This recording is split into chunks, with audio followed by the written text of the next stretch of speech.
guys, welcome to Tea from the Galaxy. This is a thirst-quenching podcast for the girls, gays, days, and astrology baes, where we will be talking about anything and everything through an astrological lens. And today I have one of my long-term besties here, Jacob. Hi. We've been friends for, when 2020? Since 2020? Damn, I want to say 2019. Was it 2019? I think it was like late 2019. Because we started being friends after the pandemic. Right. Back to Texas Roadhouse. We met at Texas Roadhouse. I'm going to say how we met. So it was on a Sunday and... It was a Sunday? It was the day?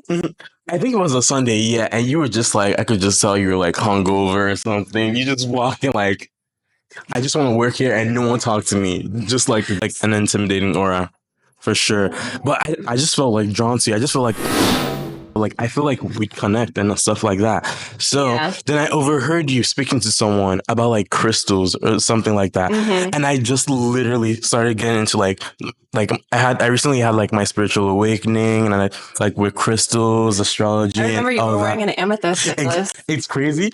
I actually wasn't wearing it. It was in my bag. Mm-hmm. But after I overheard that conversation, I was like, I didn't know how to like come up to you and like start a conversation. So I went into my bag, wore the necklace, and I made sure you saw it. And I kept walking, and you were like, "Is that an amethyst necklace?" I was like, "Mm-hmm." And it just started from there. It was just you wanted to be my bestie from the beginning? No. Now I take it back. A babbage knows a babbage when a babbage sees another babbage. Facts. And we don't get intimidated by each other. We want to befriend each other. Right. I think that is like a big thing. Okay, so we're both... I didn't even ask you what your big three yet is, but I already know a chart, obviously. Scorpio rising, Aries rising. We're both Martian ruled. Right. Aries rising, Scorpio rising. Yeah. So we hold very intimidating energy. And I feel like if you don't have Martian energy in your chart, you can easily get intimidated by that. But I feel like because we are Martian ruled, chart ruler is Mars. Right. I feel like a lot of people forget that your chart ruler is one of the most important points in your birth chart. You both view life through a very like Martian view the lens. Quick. Yeah. And also like I feel like it definitely also affects your sense of expression because we were together like the whole stomping around. I'm very quick. The way I walk, I have a very like aggressive walk, especially when it's time to like get work. Okay, so that's like, one of the first things that I noticed about you. So, okay, little backstory. I started working at Texas Roadhouse in 2019. Obviously, COVID happened, the pandemic happened, March 2020 shut down. I stopped working for a few months because, I was collecting that money. I was collecting that check. I was like, if I don't have to work and I can still make money, okay. But obviously, I was like, all right, I got to get back to work. So I think I went back to work, maybe July 2020 or August 2020. And there was a couple new people that started working there. One of them was you. Mm-hmm. And I just remember seeing this guy walk around, stomping around very confidently, very like poised. Posture was, oh my God, like perfect. And at the time I was wearing those waist trainers. Yeah, because I remember she also walked like with her boobs out like... That's because I was wearing those waist trainers. It was like a waist trainer and a back thing. So my shit was always like that too. But yours was naturally like that. And I was like, oh my God, who is this guy? Like he's just like confident, And I'm like, who is this? Hard worker though, and like very fast paced, which I can appreciate because working in a restaurant. Okay, I've been working in restaurants and bars for like over 10 years now. I hate when people are very slow moving and aren't hustling. And I'm like, okay, he's a hustler. Like he's in and out of the kitchen. He's doing his job. Honestly, that was my first impression of you. But I don't remember the in between that and when we started talking, besides me noticing your crystal necklace, because I was also wearing a lot of crystal necklaces at the time. I was wearing a lot of citrine, working on my sacral chakra at the time. Golden healer, I think I was wearing a lot too. The rest is history. Yeah, we just clicked, I feel like. Yeah, we just clicked and we started making plans to like hang out and stuff. And I remember at work, I'd be distracted. She was into like spirituality, astrology and all that way before me because I just had my spiritual awakening. Yeah, during that period. Yeah. So everything was brand new. Astrology. I was on my YouTube like Tauruses are stubborn. They love food and all those like YouTube memes and all that. And I love the open-mindedness that you were in, because I was like, oh, you're getting into it. Like, I've been in it. Let me teach you. The teacher in me that loves talking about astrology and like loves teaching about astrology and how open-minded you were. I love that about you, because you would be like, tell me more. What else? Yeah. Okay, so let's backtrack a little bit, because there are a couple of things that I do like asking my guests on the podcast before we start, even though we started already. But you can answer these questions if you feel comfortable. 3 on the clock. Okay. Meant to be. We've been Literally. seeing angel numbers like crazy. So, since he came down, Jacob is currently living in Georgia. So I am Actually, no.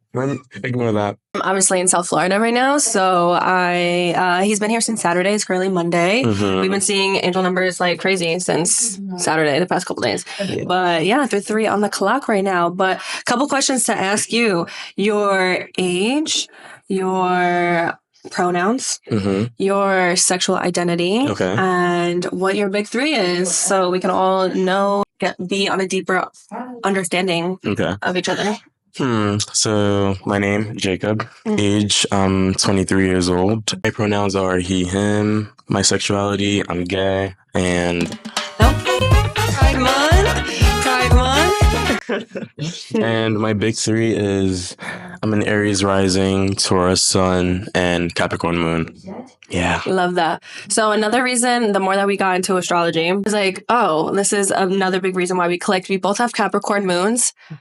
Not even just Capricorn moons. We have a Capricorn moon at the 6th degree. Like literally the same exact Capricorn placement. I don't know about the degrees that much, what that means. I didn't really... You know how astrology is a big onion. The more layers that you peel, the more deeper and the understanding of a person that you get.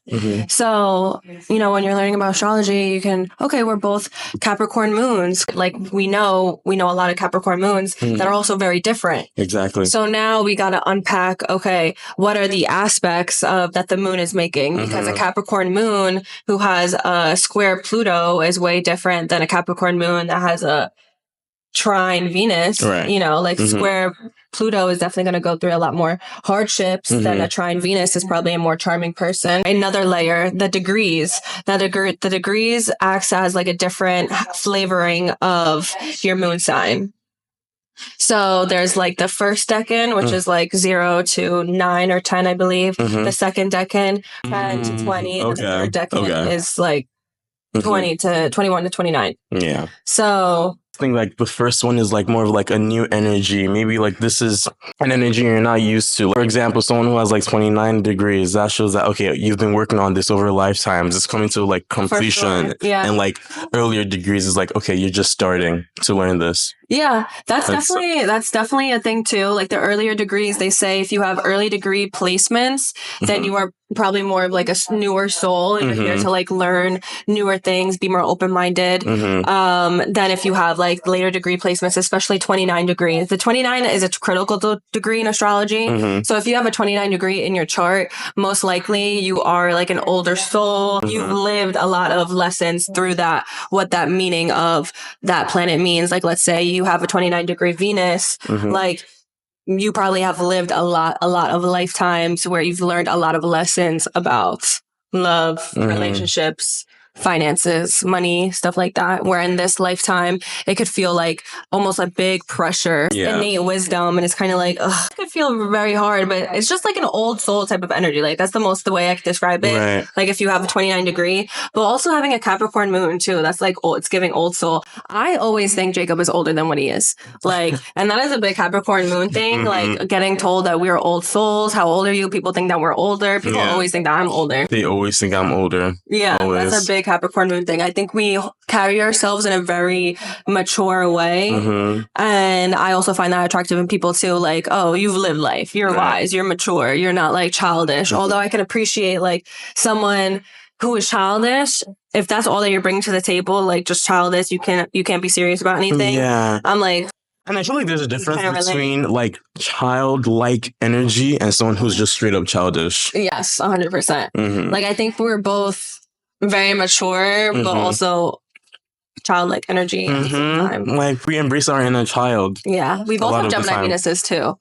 So that's a big thing. So we're like mature been through shit, especially in childhood. A lot of responsibility all the time, chasing the bag, security, stability is a big thing. Yeah. But also a kid at heart and like facts. Hopeless when it's romantic. time to play, it's time to play. Yeah, it's definitely time to play. We always crushing on people. Don't even get me started on that. Gemini Venus. Yeah. I feel like everywhere I worked, I probably had a crush on every single person. And I'm like, oh, I have a type, but I don't, if I'm being honest with myself. We don't. I like everything. That is a big thing. And segue into Happy Pride Month, guys. Okay. Happy Pride Month. And everyone that is going to be on this podcast this month is going to be a fellow queer, because if not, I feel like that is homophobic. Like, how do you know I'm queer? How do I know you're queer? What if I was straight? Well, you're not, and I know that, and I've been known that. I am, and I feel offended. I am. How do you know I'm queer? All right, now that's homophobic. That's homophobic. Goal of this podcast is to view everything through an astrological lens, but being, part of the LGBTQ community, I think something that lacks in the mixture of the LGBTQ community and the astrology community, which there is a community of that within itself, right? A lot of the gays love astrology. Why is there still a lack of content that I'm seeing about what it is like for Aries man and a Taurus man together? What does that relationship look like? A Gemini woman and a Cancer woman dating together, what does that look like? Yeah, they're so like hetero. It's very hetero. Yeah. And like Gemini man, Gemini woman, even on like compatibility websites too, it's just like there's no, because it's they're very different relationships. A heterosexual relationship and a homosexual relationship. Queer relationships as well, like there can be more of a masculine figure and more of a feminine figure, but sometimes not even all the time. Sometimes you're both. Facts. And you just pick each other up at different points in your life. Exactly. I think there needs to be more content on that, but so that's definitely something I want to talk about more on this podcast. But being that you have a Gemini Venus and I also have a Gemini Venus, and we're very misunderstood. So we go serial cheaters, horse sluts. We don't know what we want. We get bored easily. We hop around from person to person. So I think we need to kind of explain maybe more of what we like, what we crave, what we need, so people can understand us. Yeah. So I will say the rep of getting bored easily. So I guess true or false. You get bored easily. Me, I feel like I can get bored easily. I do. Yeah. I was like, I feel like everyone can get bored depending on the person. Like if the person's just not your vibe, you're not like into the same things or into something that I could be interested in. Like, I don't know. Mental stimulation. Especially, yeah. Someone who can't hold a conversation, definitely. Yeah. I'm going to get bored. One-dimensional, tell me if you feel this the same way. One-dimensional people. Hell no. Bored. People who are closed-minded, we're not even going to be friends. Bored. Yeah, it's not even going to get past the first date, babe. Like, facts. I love people who, I was telling you this last night, like DJs are attractive to me because like, what do you like? How do you like so many genres of music? Like when you see a certain type of person and then all of a sudden they're playing like, I don't know, Lady Gaga, but they look like they only listen to Travis Scott. Yeah.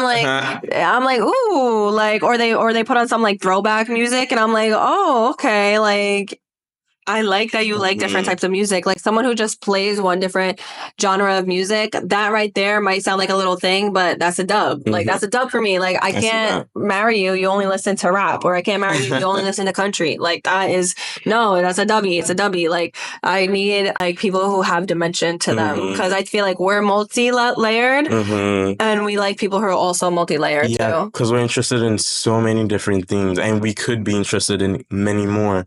So I'm definitely very attracted to someone who can like hold a conversation into very much different things. Yeah. Intelligent, mature, fun. If anything, Gemini Venus people need more standards. We get bored easily, but we also fall in love easily. Yeah. Friends to lovers. A Gemini Venus cannot escape that. If you befriend them first and you guys connect and then you... Friends to lovers is important. They can't resist that trap. Yeah, that's a very big thing for me. I think I'm always in the trap of friends to lovers. Yeah. Don't even get me started with the guy. I met in college. We connected. We spoke on the phone for like 5 hours every fucking day at night after school. It consumed me. I was obsessed. Yeah. I used to use like different psychics. Like, okay, how does it feel? It was insane, borderline insane. And I don't like people. That's probably the first and last guy I've liked. Yeah. I'm attracted to people all the time, but that's different. That's Like- such a thing. Oh my God. Yes. Gemini Venus thing. It might be also we have a Capricorn Moon Gemini Venus combination. Mhm. Maybe if you have more Gemini Venus, like with Gemini and fire placements, maybe you're a little opposite than this. But I Mhm. feel like because our charts are similar in the way that we be getting crushes easily, but Very I don't easily. commit easily. Exactly. Like, no, those I've Mhm. been in 3 relationships where there was a title. If I put a title on something, it's because I saw myself marrying you already. Okay. I don't think I will put a title on something that I feel like I don't see it could be long term. And then the moment that I feel like it can't be long term, maybe this is a Capricorn Moon thing. The moment that I feel like that this isn't going to be long term Mhm. is the moment that the talking stage is done and Yeah. I get the ick and I run away. And this is where Gemini Venus gets the rep of leading people on. Mhm. I will say I think we do that because it's not even like leading you on, generally trying to get to know you. Yeah. Like this is Like, are you gonna? is this not dating? Like I'm trying to get to know you. Right, And I like- realize I don't like you. So why am I going to keep this going? Until you get someone else who just like stimulates that part that you're missing with that current person. Is like, bye. So do Well, you not feel like it takes it?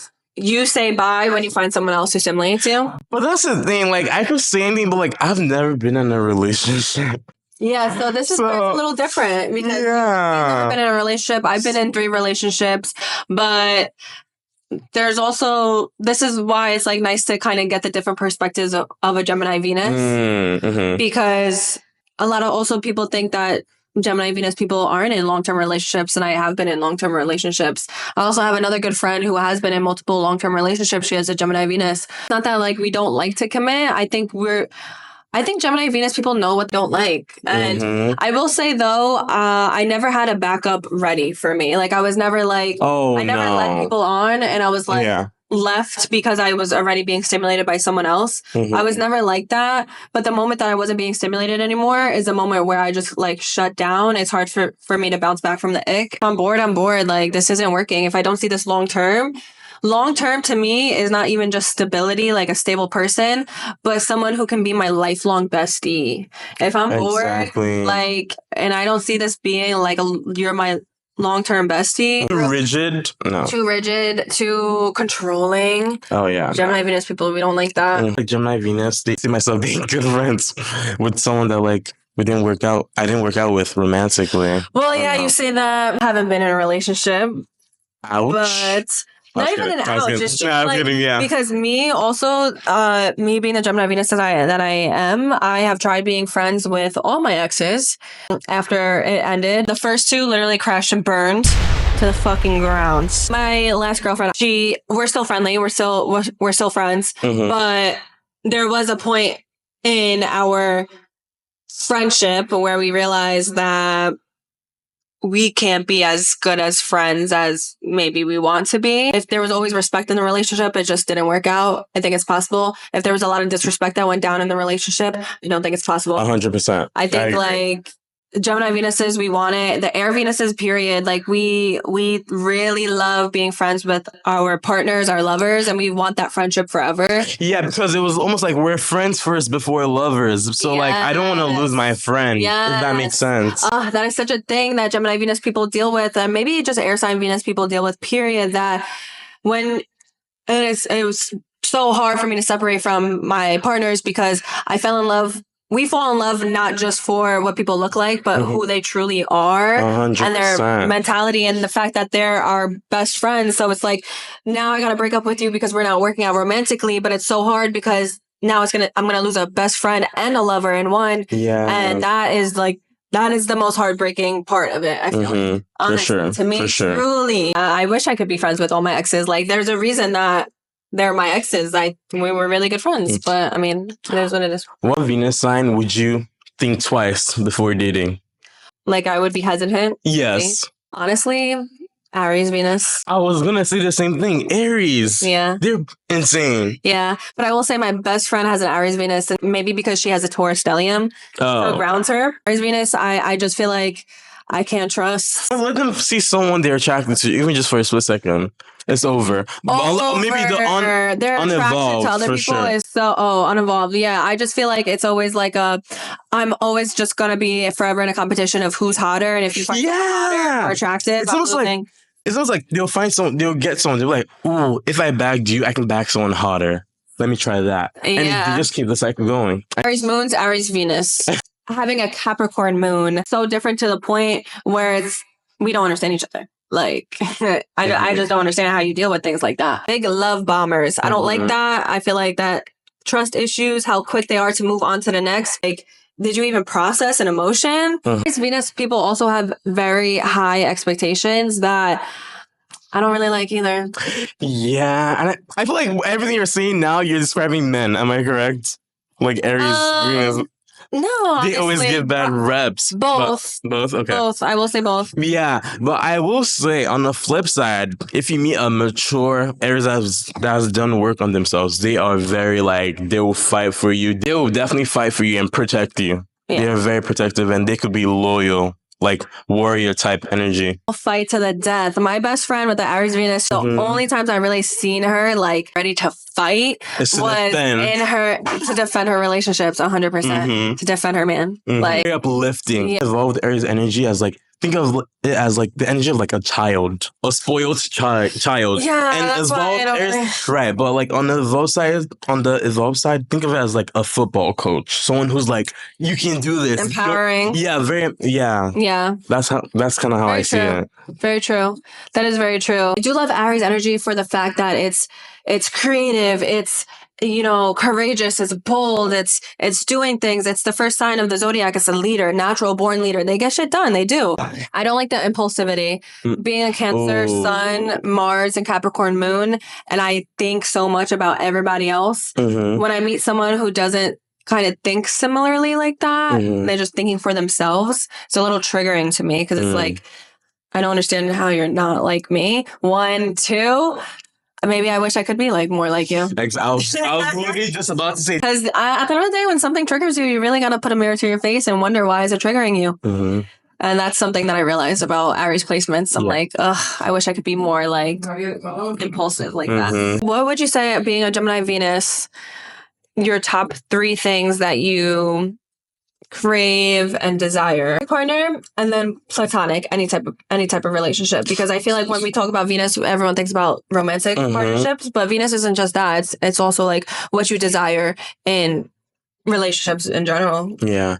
So relationships, period. Number 1, open-mindedness. Sure, you might not know as much, but if you're open-minded to learning and talking about stuff and thinking about stuff, putting 2 and 2 together, if that makes sense. That's number 1. Spontaneous. Someone who's down for anything. Banter.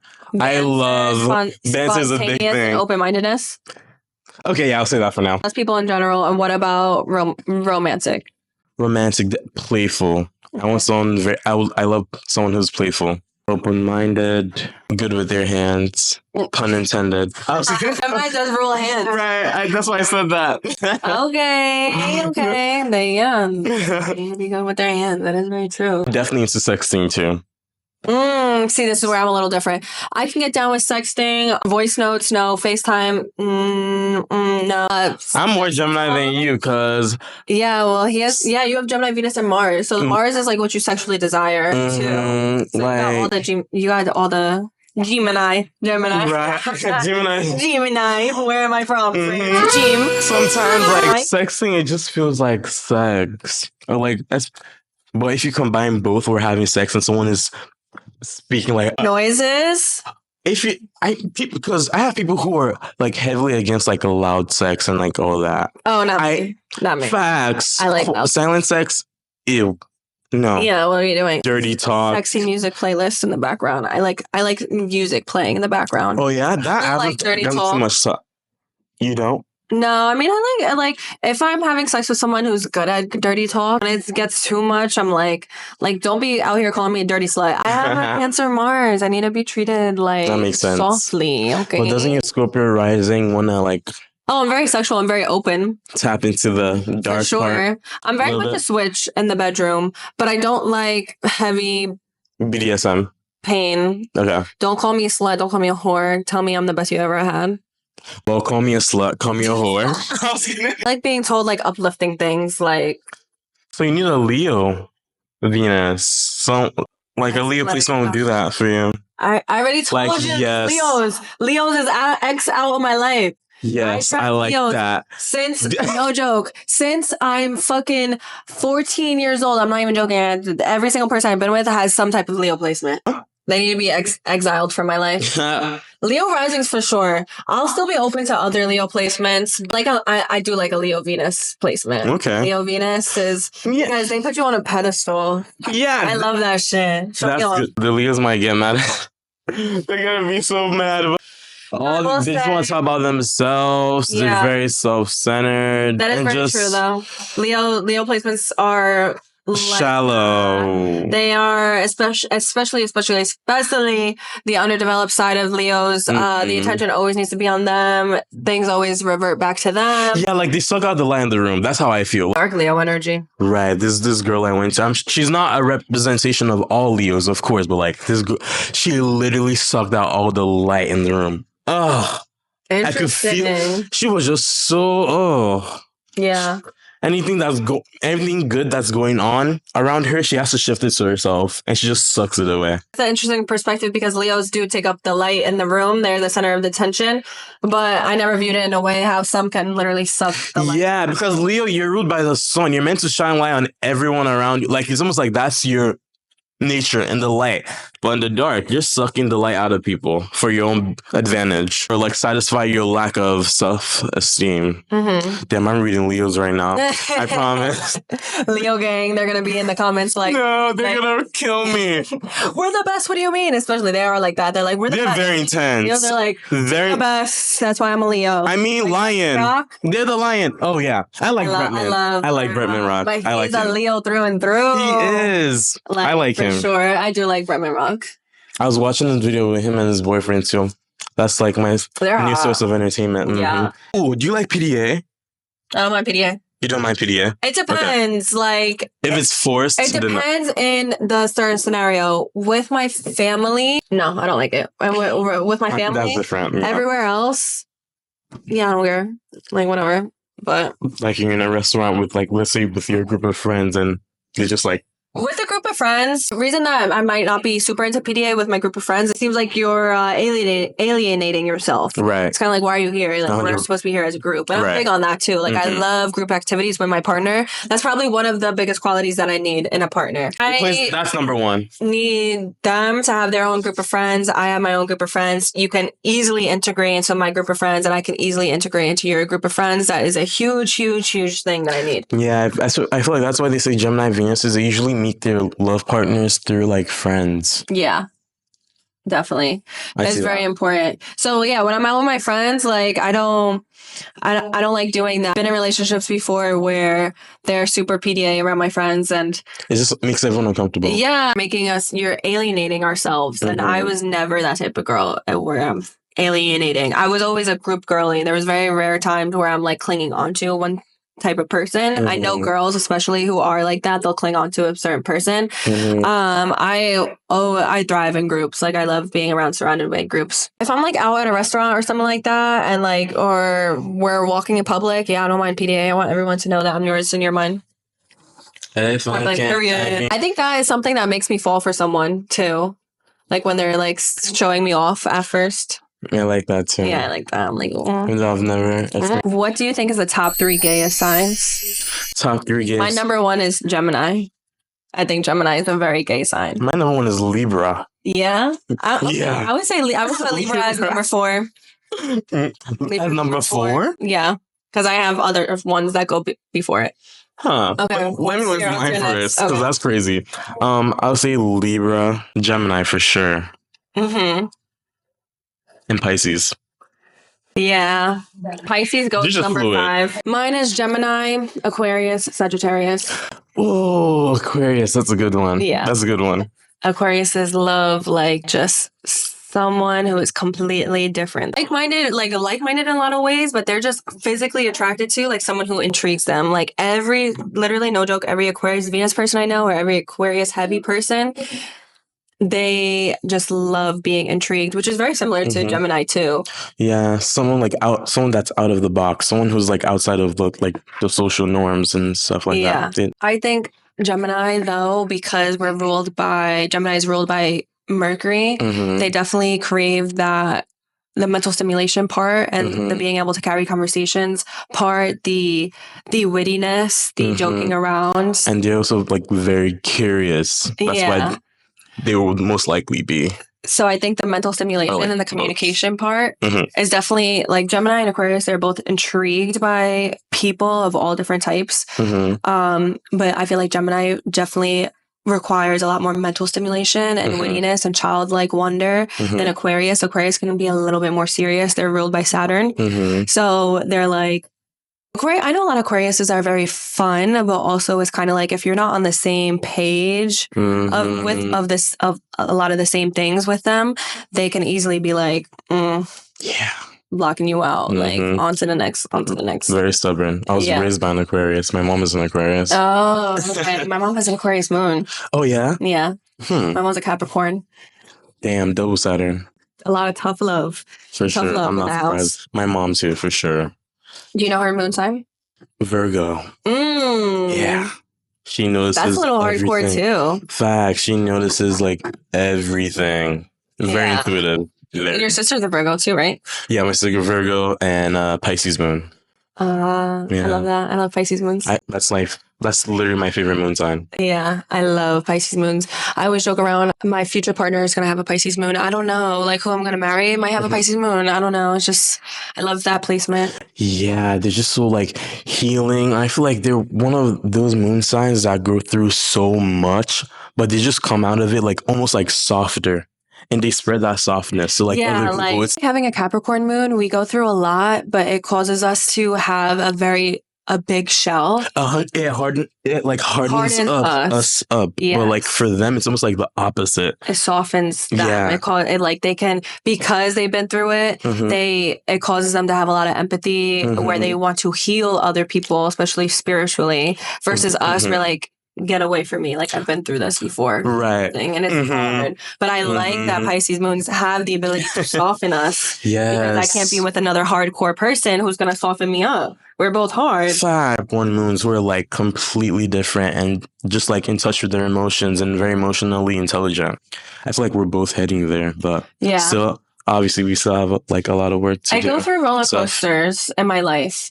And this is definitely something that I struggle with having a Capricorn moon, and I'm still healing through it, I feel like. But, you know, your moon sign rules how your childhood, your family dynamics, your parents, especially your mother, it's subconscious things. It's how the coping mechanisms that you learned in your childhood. So breaking that apart in adulthood is not easy work. Like they say, healing isn't linear. It's so true. Like sometimes I feel like I'm doing so good and then I get knocked off my feet and then I feel like I'm back at square one and I need to like re-heal myself again. Right. I find myself in different coping mechanisms where I'm like, damn, this isn't healthy. And I think the most unhealthy thing about Capricorn moon is the inability to see that sometimes because we're so good at suppressing. Yes, it's like Capricorn moon, just like, it's almost like you're born with inner critic.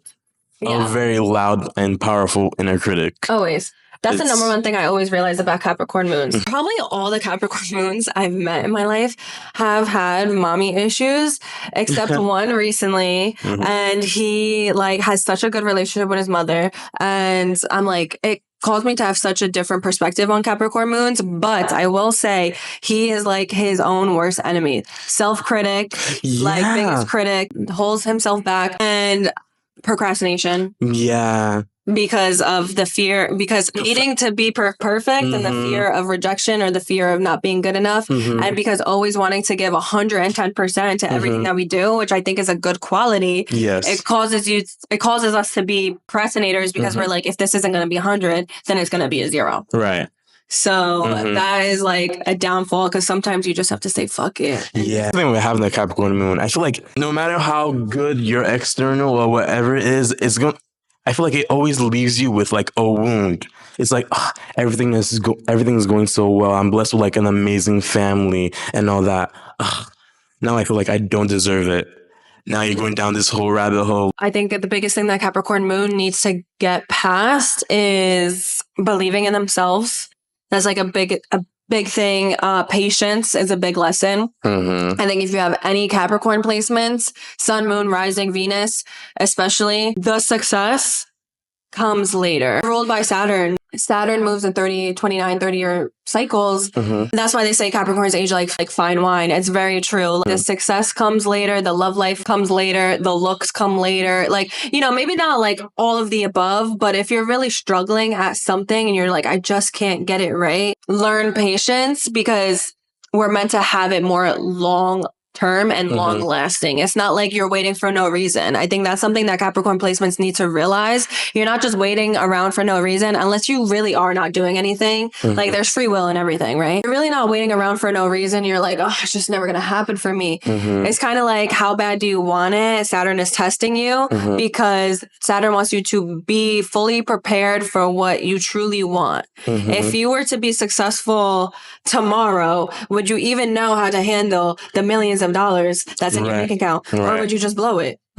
So it's like the thing, because the more mature that you are, when you do receive your blessings, you are in a better mind state to handle it for the most part. I will say. Yeah, and that's the thing, like with Saturn, it's very like big on like consistency, misconception of like, oh my god, if I'm not taking big steps, then I'm not making any progress. But that's like not Saturn energy. Is like, as long as you're doing something every day towards your goal, it could be, even if it's like, it could be like 5 minutes, or like, as long as you're consistent and doing it every day, it's always going to work in your favor. Yeah. That's what I think. No, that's very true. That is something that I definitely struggle with too. I think because we're so focused on the end game. We were just talking about this yesterday. We're so focused on like all our future goals that we're just like, we just want it. We just want to be there. We feel it. We see it. We know that we can accomplish it.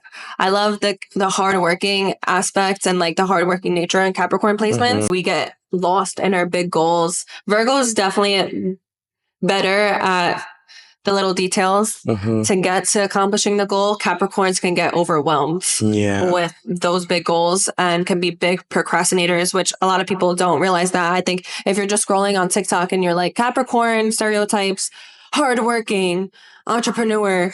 Yeah, it's true. But the very toxic side is actually being the complete opposite, which is procrastinating bum, because you get lost in these goals to the point that you lose all type of hope in a way, because you're like, I have these big goals. I don't believe in myself in accomplishing them. I do know like there's some people that don't resonate with the whole like Capricorn workaholic. One of my very good friends, Capricorn, working towards something, but not in the sense of like a job, but more in the sense of like myself, working on myself, healing myself, becoming the best version of myself that I can be. I love that. All that. We also have like a very like big sensitive side. Oh yeah, for sure. We're the sister sign of Cancer. We don't show it, and we might distract ourselves with like a job or goal and all that, but like it's a lot of repression, but also like a level of awareness. If you open up yourself up to it, because you have some Capricorns who are just like emotional and don't know how to handle it or like channel it. Earth moons, they get the rep of being maybe emotionless, heartless. But when you really think about Earth, how deep the Earth goes to the center of the Earth. Like if we want to think of our moon sign as our core selves, it's us to the center. It's who we are to the core. And Earth is literally the core of this planet. Is to say that Earth's moons are emotionless is really misunderstanding them completely. We just don't show it the same way as everyone else. Definitely don't easily cry. I feel like we don't like showing vulnerability is a big thing. all ties back to childhood. Like, if we were either told that being vulnerable is a wrong thing. So in adulthood, we don't like showing it.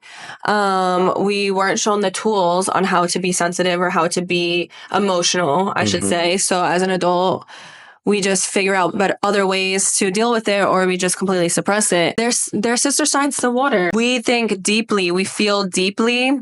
We're just not going to show it that much, but it doesn't mean that it's not there. It's very much there, and it's very much long lasting too. I feel like fire and air moons are better at kind of letting things go quicker. Water and earth is very consistent. So the pain is there for a very long time. And that's why we feel things for a very long time. They linger. It lingers. I think like a very good shoulder to cry on, for sure. Oh, yeah, for sure. Because we're stable. How many times people tell me that I have such a nurturing, like stable type of aura, like energy to the table. Yeah. And I don't even realize that. I just always thought, like, even before I do anything about astrology, I was like, oh, yeah, I'm a Cancer. Like, maybe that's that nurturing energy that you're feeling. But I think it's because I have that water, that earth in my chart. You have a lot of earth in your chart too, that we just like kind of naturally, that energy, even if I don't feel like that too. Because sometimes people will say that to me and I'm like, what? I'm literally going through the most chaotic time period in my fucking life. I'm glad that I can be stable for you. I wish I was that for myself. Capricorn moons get the rep of having, not the best childhoods, very rough childhoods, having to grow up fast, being like, a lot of responsibility being put on early in them, or not good relationships with their parents, especially a mother.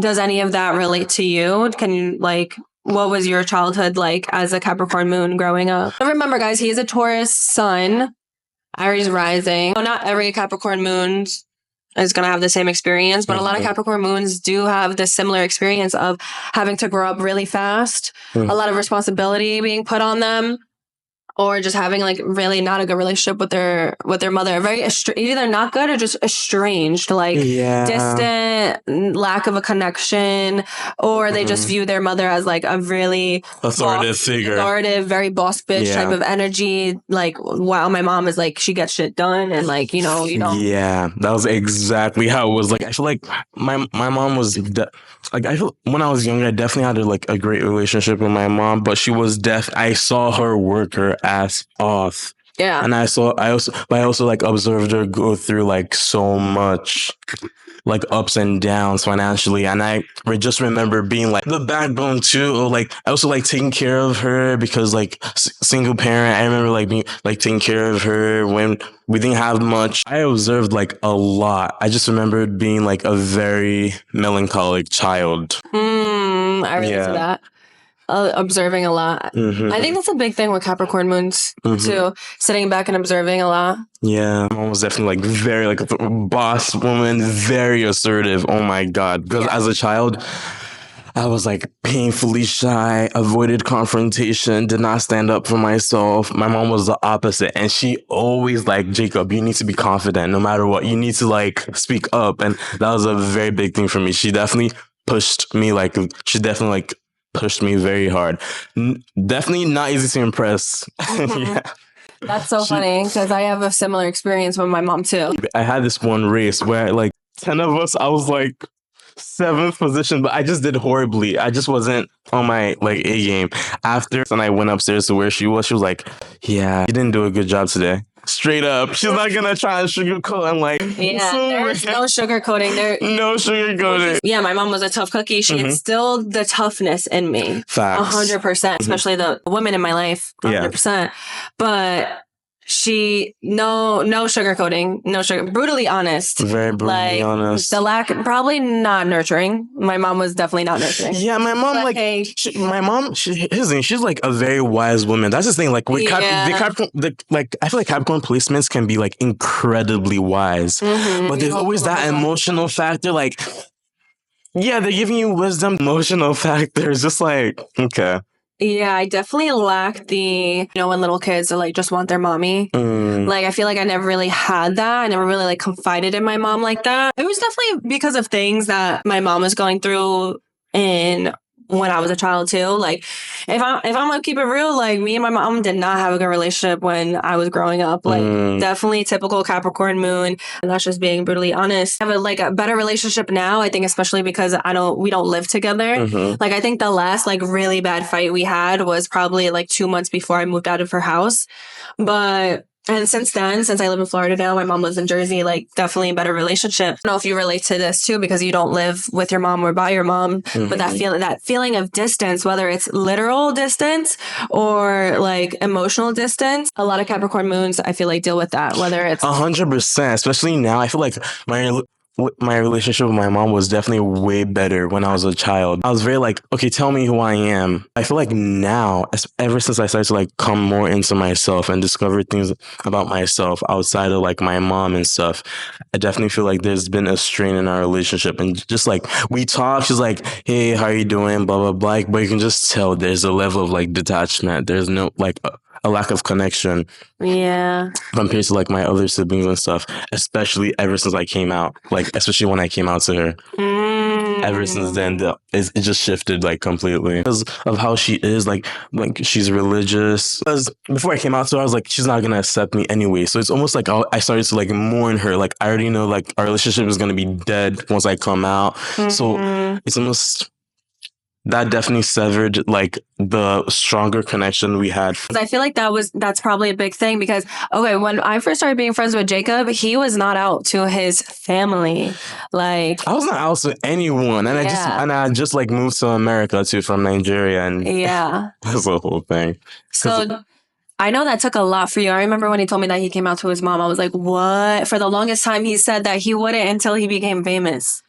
You're like, I'm not telling my mom. I was like, I'm not gonna hide it once I'm famous. Like, she's gonna find out in the magazines. I was like, no, there's no way. Like, but I understood because I mean, I was also when I came out, I didn't tell my dad. I was in like a whole relationship for almost a year with a woman before I even told my dad. I've explained that process of like what brought you to that point, your mom's reaction. Do you feel like that your sexual identity or you becoming your own person because in childhood you were kind of a little bit lost, so maybe that's why you had a better relationship with your mom, but now that you're your own person, you being your own person doesn't mesh well with who your mom is as her own person. 100%. Because like when I was a child, I went to my mom for everything. Like, mom, should I do this? What do you think of that? What do you think of that? I was like almost like living life through her, but at the same time, I had a lot of like time away from my mom when I was younger too, because she was always traveling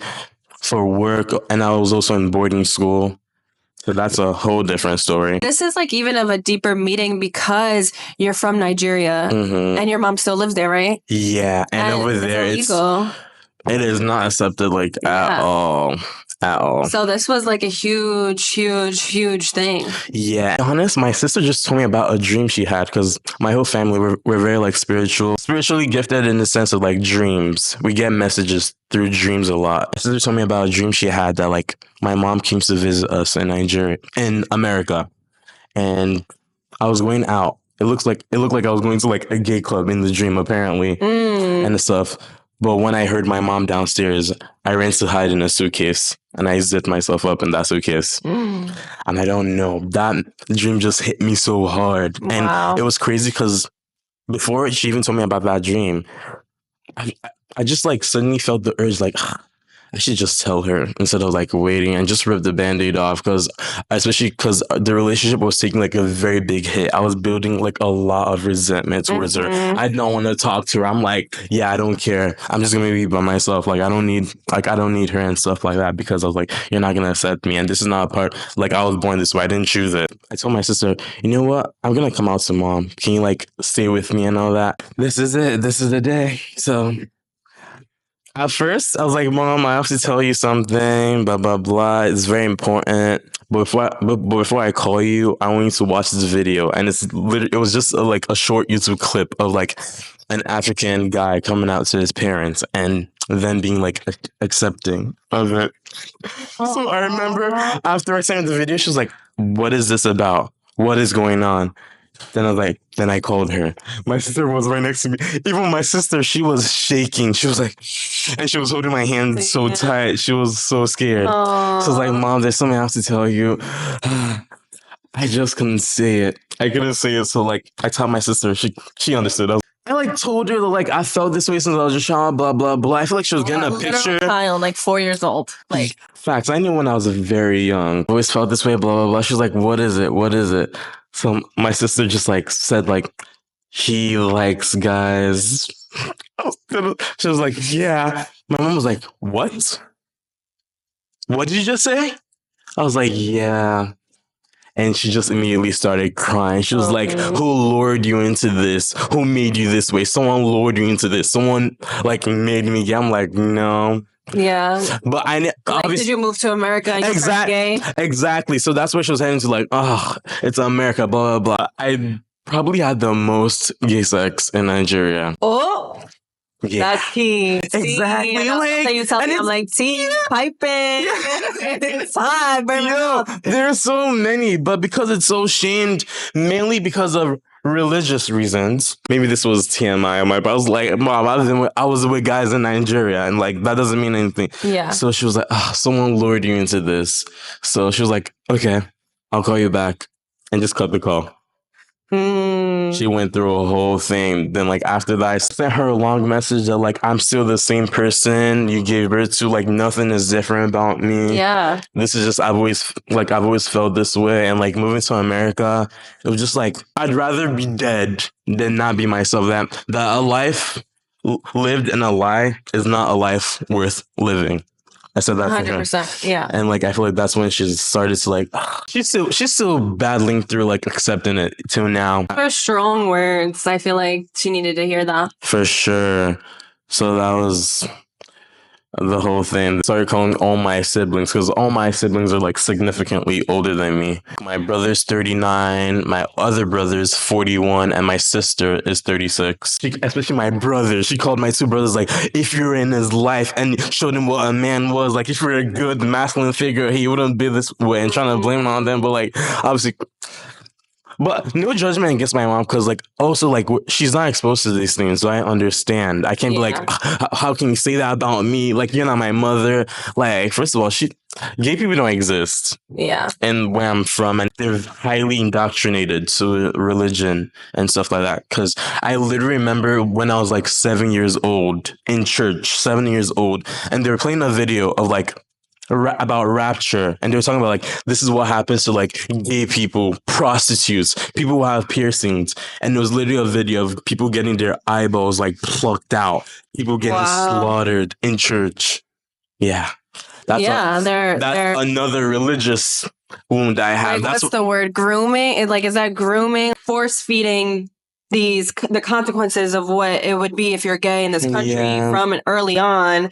So, kind of forcing people to think that it's wrong or to not be gay. But at the end of the day, it really isn't. Like, you're born this way. Exactly. I have this huge, I'm not gonna lie, resentment towards religion because like it just made me like hate myself, and the religion like Christianity that was there was all about like fearing God, not living your life like you live your life for God. You're not your own human being. You're just a servant of God, and you should fear Him, or you're gonna burn in hell. Even as a child, I feel like I was just forced into it. It never resonated with me deeply. And when I moved to America, my moving away from it was so easy. That's how you knew like it wasn't for me. But so now she's still going through like accepting it. I don't see her getting comfortable with it like for a while, but like I've kind of like accepted it, and it's good. I'm blessed to have like, especially my sister-in-law, like my family who like accept me and understand me. Yeah. So like I'm definitely I'm glad to have that, because you know what's crazy? The first person I ever came out to was you and Naomi from In Texas Roadhouse. First people ever. I remember like, because I just felt like it would be okay. I just felt safe with you guys. Like I knew, baby.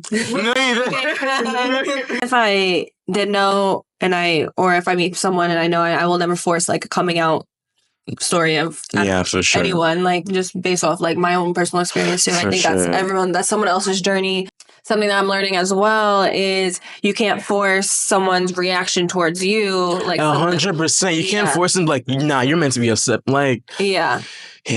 Because especially if it's someone that is a family member, a friend, someone that you care about. I'll say family member, an older family member, because I feel like if you're around our age, oh no, you should be accepting of it. Fast, there's no excuse. Why are you homophobic and you're 17? No excuse. And you know what's crazy? That's the thing. That's why, like, men who are like heavily homophobic, it's a huge like flag, because I remember in high school, I definitely was homophobic. Like, ew, that's like gay and stuff like that. Like, they're gonna burn in hell and all that. Like, oh my God, can you believe there are gay guys that exist? Blah blah blah.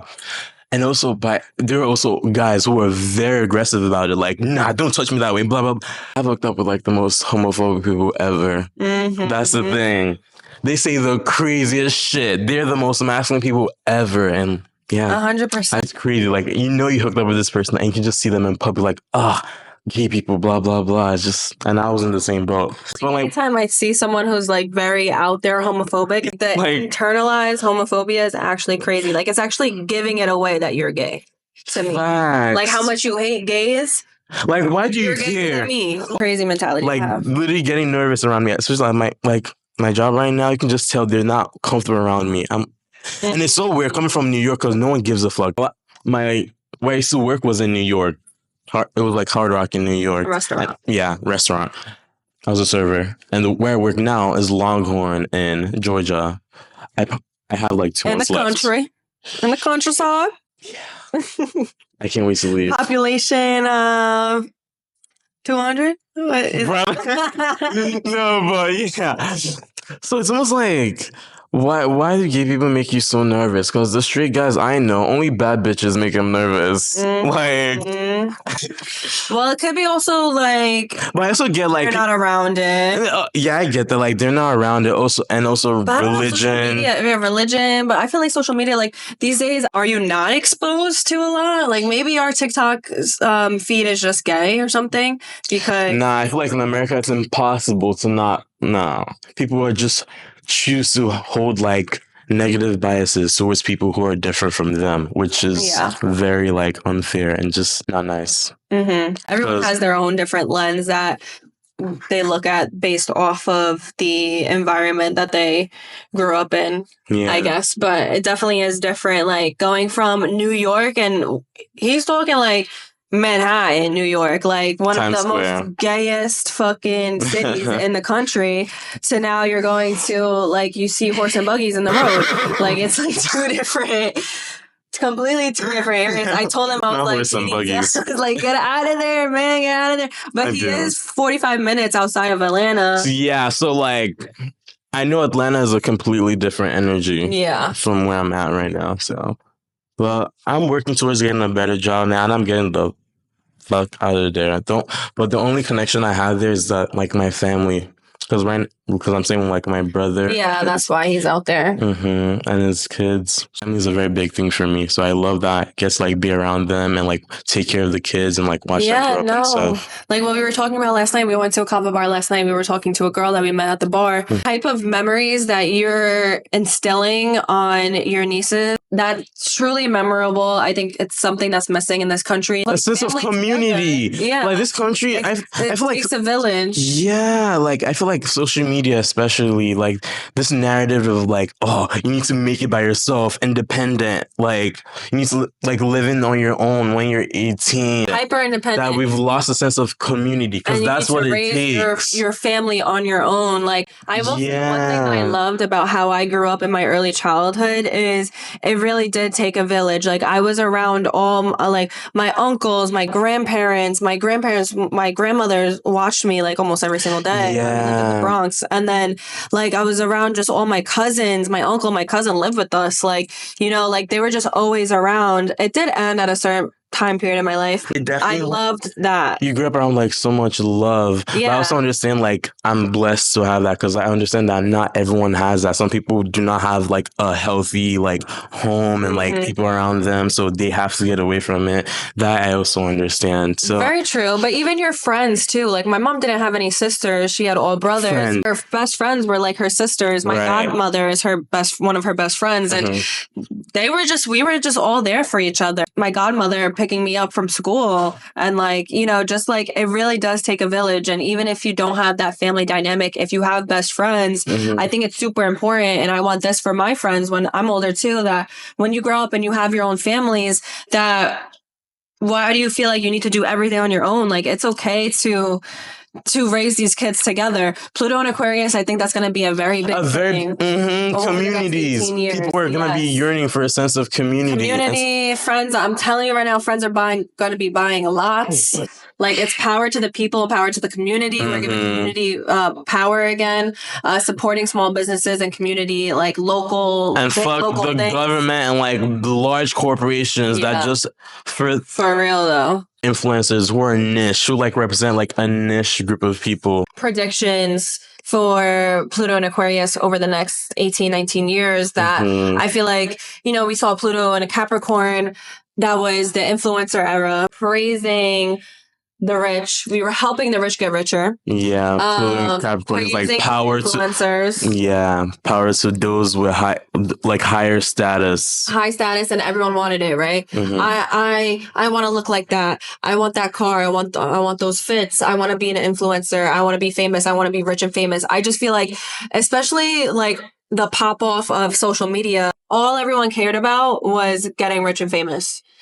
We're going to start seeing that turn around now. What you said, micro influencers, people, I don't think the influencer era is dead. It's going to shift. It's going to be more niche. So there's going to be a lot of people are going to be branding themselves. I'm always telling people, you need to get on social media. You need to brand yourself. There's so much money to be made on social media. Why not fucking try? I always tell him he's barely on social media. He has no Instagram. You have TikTok though. I do. On Twitter. He was tweeting at the strip club. That is so fucked up. So like sitting at a strip club, he was tweeting. Tweeting his inner thoughts. My Twitter.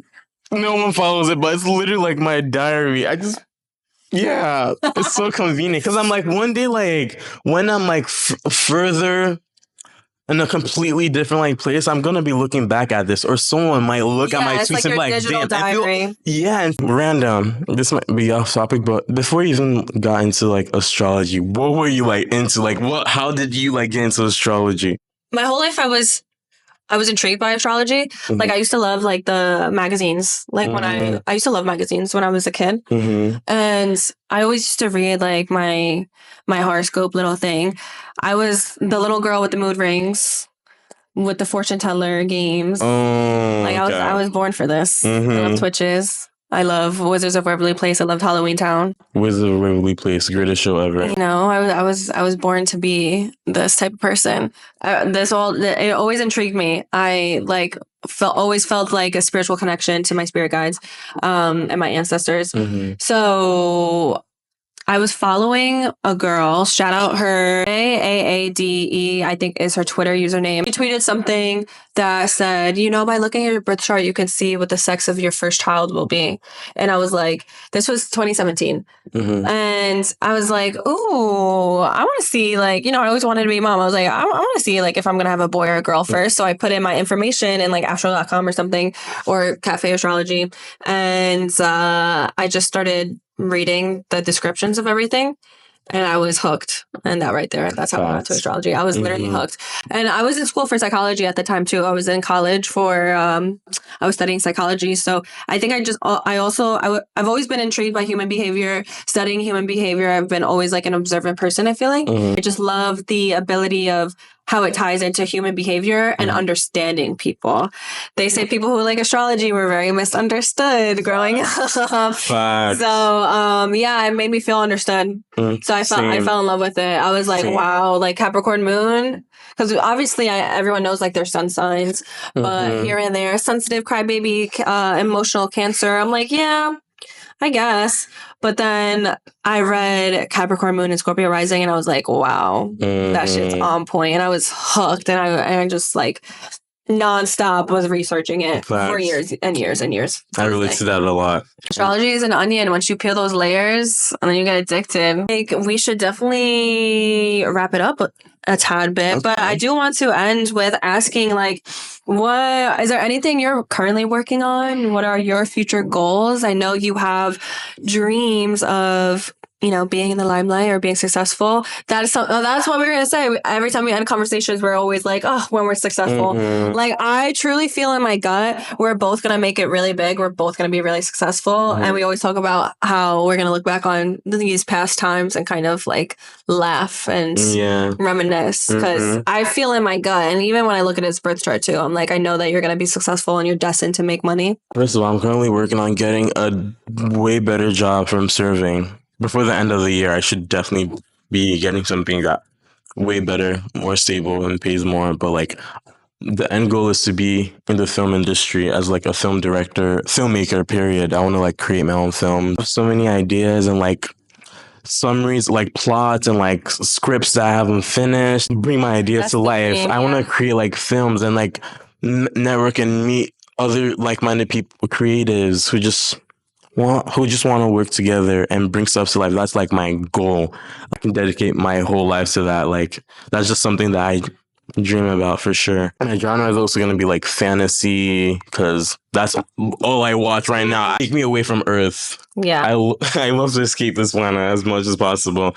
So like, I just want to create that for other people. Like Adventure Time, SpongeBob, examples of like comfort shows for me.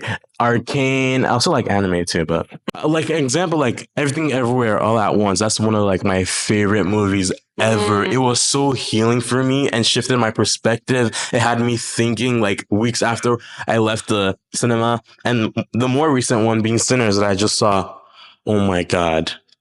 That's like, I'm like, that's what I want to create stuff like this that makes people feel this way, that impacts people this way. Oh yeah, I can't wait. I literally see you doing that. I feel it in my gut. I feel it in my soul. I just know that that's going to be something that you end up doing. But right now you're in the hustle mode. I'm the hustle mode of like funding. Yeah. Which I also get. You don't have Instagram, but if they want to catch you on TikTok, you just search for DADESULAIMAN, Dade Sulaiman. Beautiful. Yeah. We gotta catch you there, and I gotta convince you to maybe make another Instagram again or something. I might, because everyone's been telling me like, you're not Instagram. What? I'm like, yeah, I was, but Instagram was just so toxic for me. No, listen, sometimes you gotta go through those phases of not having it. I think it's healthy. Especially if you feel like it was getting toxic and you were going through like an unhealthy connection with it, or bringing out like some things that you needed to heal within yourself. Like, you know, social media at the end of the day, we don't need it. Yeah. I think everyone's like, you don't have it. You don't have it. Why? But it does help, especially like professional. It depends. I want it for you, for the type of industry that you want. Exactly. It makes sense. It makes sense. Yeah, exactly. For both of us. Yeah.